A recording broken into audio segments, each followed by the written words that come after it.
بسم الله الرحمن الرحیم. السلام علیکم ورحمۃ اللہ وبرکاتہ. زه یم عرفان علي او تاسو ګورئ عرفان علي فوډ سیکرټس چینل. ملګرو، نن در سره د کیر جوړولو یو انتهایی شارټ کټ او اسانه ریسیپي شیر کوم.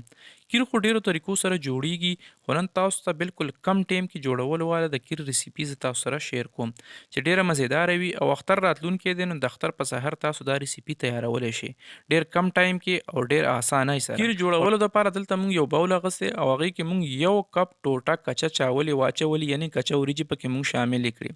ټوټه وریجې به تاسو راوړئ کومې چې هغه سپینې غوندې وي، د کیر والا کچه وریجې وي، هغه به هغې نه به کیر ډېر مزیدار او اسان جوړیږي. دا موږ ښې طریقې سره ووینځلې او وینځلو نه پس دې کې موږ اوبه واچولې او تقریبا یوې ګنټې دپاره دا موږ په دې اوبو کې پرېښوي، ځکه چې دا ښې طریقې سره نرمې شي. نو یوه ګنټه پس دې نه موږ سر اوچت کړو او تاسو کتی شئ وریجې چې دي دا ښې نرمې شوي دي.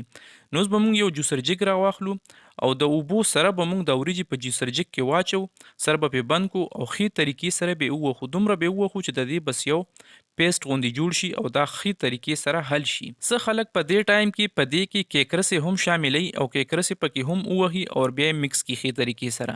نو ستاسو مرضي ده که تاسو پکې کیکرسې اچوئ او که نه اچوئ.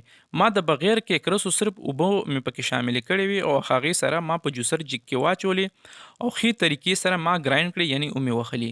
ښه، اوس راځو د کړۍ طرف ته. دلته موږ یو کړۍ اغوستی، په دې کې ما تقریبا 1.5 کیلو پی اچولي دي. پیو نه پس مې پکې تقریبا نیمه چمچ الایچي پاوډر، یعنې شنه لاچیان چې وي هغه به تاسو ښې طریقې سره میده کړئ او نیمه چمچ هغه به دې کې تاسو واچوئ او بیا مې پکې تقریبا د نیم کپ نه سیوا چینی واچولو. چینی هم تاسو خپل مرضۍ سره دې کې کم یا زیات اچولی شئ، څومره چې تاسو خواږه خوښوئ هغې مطابق تاسو دې کې چینی کم یا زیات شاملوی شئ.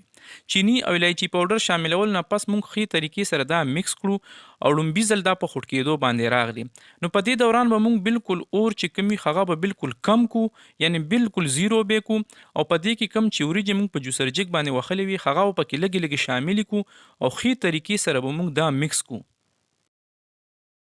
او مکس کول نه پس تاسو کتی شئ چې دې کې غوټې غوندې جوړې شوي، خو دې ته به تاسو پریشانه کیږئ نه او دا به چمچ سره یا سمڅۍ سره چې څه شی هم تاسو سره موجود وي هغې سره به دا ښې طریقې سره مکس کوئ چې دا دې کې بالکل حل شي. او په درمیانه اور باندې، یعنې چې نه ډېر زیات وي او نه ډېر کم وي، هغې باندې به دا تاسو پخوئ. هغې پورې به یې پخوئ تر څو پورې چې دا ښې طریقې سره ټینګ شوی نه وي او د کیر شکل ته راغلی نه وي. نو تقریبا 15 نه 20 منټ پورې دا موږ په درمیانه اور باندې پخولو نه پس زموږ دا کیر چې دی دا بالکل تیار دی. تاسو کتی شئ دا یو پلیټ کې موږ بار راووخ کړو او تاسو سره چې کور کې کم هم ډرای فروټ موجود وي، یعنې بادام، پستا، کاجو، اخروټ چې څه شی هم تاسو سره وي هغه به تاسو نری نری کټ کړئ او د دې د پاسه به یې واچوئ او دا به بیا فریج کې تقریبا 1 نه 2 غنټو پورې پرېږده چې دا ښې طریقې سره یخ شي. نو د یخولو نه پس زموږ مزیدار کیر چې دی دا د خوراک دپاره تیار دی. یو ځل تاسو دا ریسیپي کور کې ضرور ټرای کړئ، انشاءالله د دې رزلټ به تاسو ته ډېر مزیدار او بهتر ملو شي. نو د بلې ویډیو پورې ما ته راکړئ اجازت. د لوی الله په امان.